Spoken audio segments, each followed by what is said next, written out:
Hi guys, atong pamation ang manindot kay nga speech ni Congressman Isidro Ungab ug giunsa pag-agni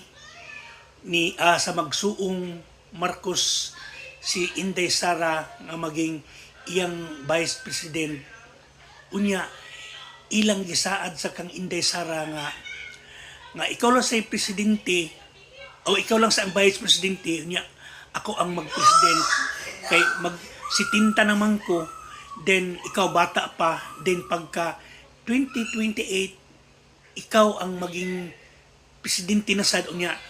tabangan kanamo mo gini ang kinitibukan nga istorya ni Isidro Ungab. Unya kini si Isidro Ungab ko ani siya mo ni siya ang nakadiskubre gani ato ganing budget gani nga naa karon sa Supreme Court nga ilang gilantugian og maayo nga daghan daw kuno kayo mga blanco gani niya paghuman sa kuan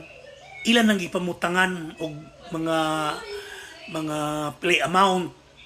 So ato ta sa kuan sa speech ni Congressman Ungab